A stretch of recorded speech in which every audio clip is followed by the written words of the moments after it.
누구에게나 공평하게 주어지는 하루 24시간이 벅차도록 할 일이 너무나도 많은 직장인들. 대부분 많은 일을 거뜬히 해결하는 직원이라는 인정을 받고자 노력하고 멀티플레이어라는 평가에 자부심을 느낍니다. 바쁜 일상은 대부분 일과 관련되어 있습니다. 일의 결과물에 따라 내가 어떤 사람인지 증명해 보이는데 자신감을 얻게 되죠. 그래서 업무와 관련된 하루를 제대로 소화해내기 위해 효율적인 시간 관리를 고민합니다. 그리고 리스트 작성이 바로 유용한 수단이 되죠. 리스트는 단순히 해야 할 일을 정리하는 것이 아니라 곧바로 할 수 있는 일과 나중에 할 수 있는 일을 구분해줍니다. 그런데 리스트를 쳐다보며 가끔은 속상하다는 생각을 합니다. 리스트를 구성하고 있는 항목들을 잘 읽어보세요. 온통 직장과 관련한 일뿐입니다. 직무에 치여 오늘의 스케줄에서 내가 사라졌죠.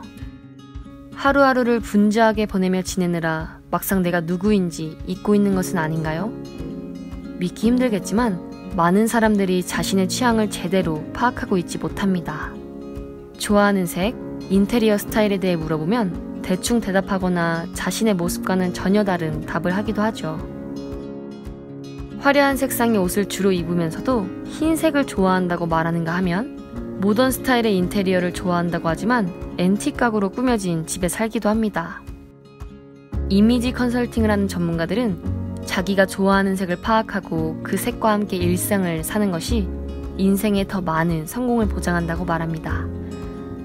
자신의 에너지를 의심하거나 불확실성과 후회 속에서 낭비하는 삶을 사는 사람과 달리 자신을 분명히 아는 사람은 명확하게 행동합니다.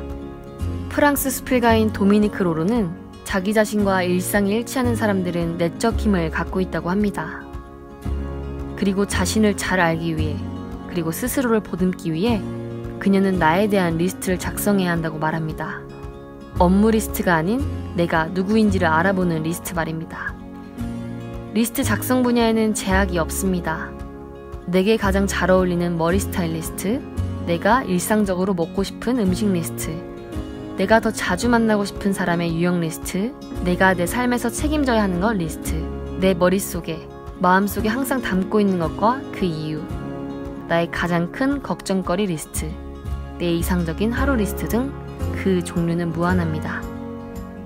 종종 무의식적으로 답하곤 했던 일들을 막상 종이에 적으려면 시간이 필요할 것입니다. 나에 대한 질문인데도 답변이 바로 나오지 못하는 이유는 자기 내면을 깊숙이 들여다보며 정리해본 적이 없다는 뜻이겠죠.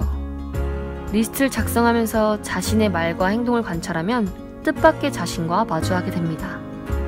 해야 할 일의 우선순위를 적어놓는 것만으로도 큰 위안을 받게 되듯이 내가 어떤 사람인지 생각해보고 적어보는 것만으로도 안도감과 큰 힘을 얻게 됩니다.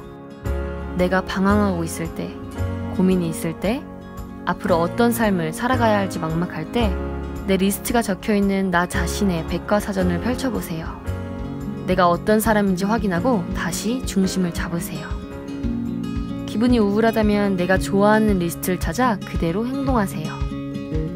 넘쳐나는 업무를 처리하느라 고민하는데 많은 에너지를 쏟는 일은 이제 그만하세요. 나를 알아가는 리스트를 만들고 다시 읽어가며 일상의 즐거움을 느끼는데 집중할 시간입니다.